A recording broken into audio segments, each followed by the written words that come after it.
nominated member of parliament. We are here with Honorable Basket, who is a member for Yatta constituency.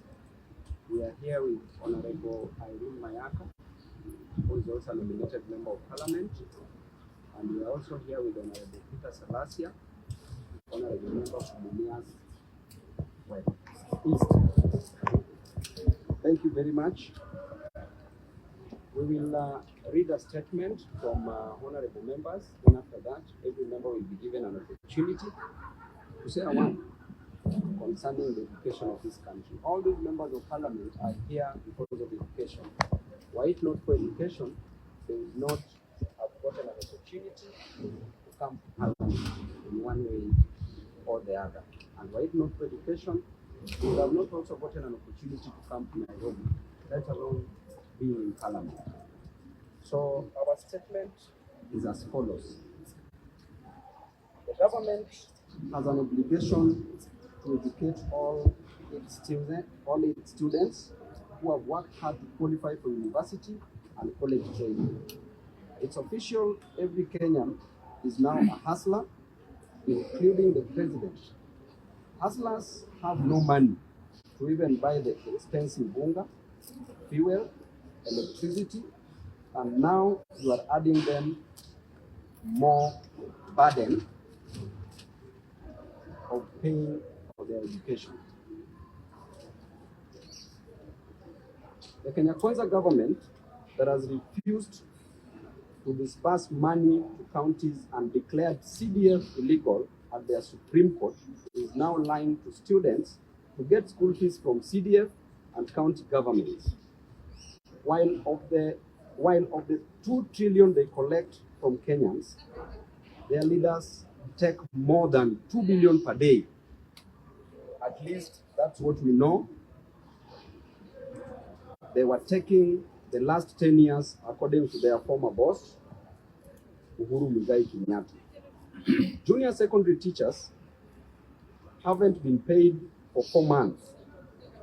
Is the president saying governors and MPs are the ones to pay them? Averagely, no student enrolled in Kenyan universities, TVETs, is from a rich family. All students deserve full funding from the government.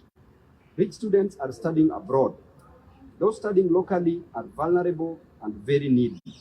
The government has just opened another mega corruption scheme where poor students will be asked for bribes in order to get full scholarships. There will also be tribalism, nepotism, and cronyism in determining who gets full scholarships and who don't.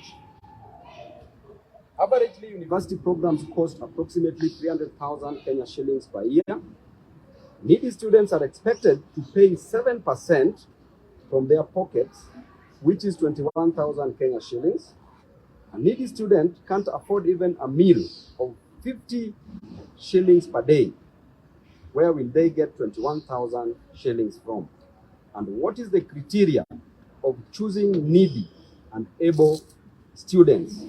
This is where tribalism, nepotism, marginalization, and bribery will be the consideration for awarding full scholarships and not on merit.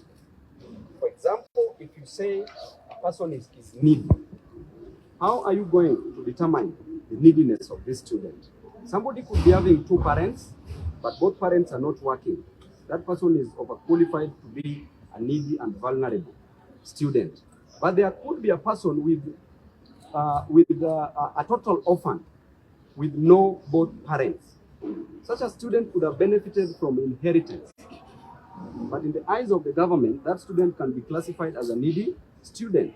We also have teachers in this country who have up to 3 to 5 students in various universities or other colleges. But the amount of money that they earn cannot sustain all these students in colleges or universities. How do you classify such teachers? So what is the criteria of classifying a needy student? Universities are in debt because top government officials are using universities. I have a dossier for all government officials doing business with universities and minting billions per month, which I'll release very soon. The government must pay adequate capitation to all our students and stop hiding in high debt owed by our universities. That is due to corruption to deny deserving Kenyans a chance to good quality higher education. All parents, students, and Kenyans of goodwill must resist this attempt that is going to fail, like the infamous laptop project for all primary learners, for all primary school learners. The new higher education financing policy is a money laundering scheme and will go in history as the longest con, longer than the long con.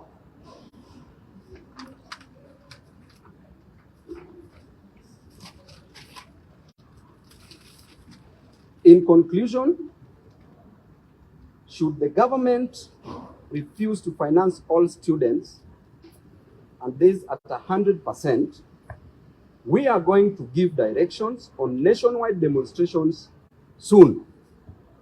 These demos will include all Kenyans, because in Kenya, you are either a student or a student to be, a parent or a parent to be.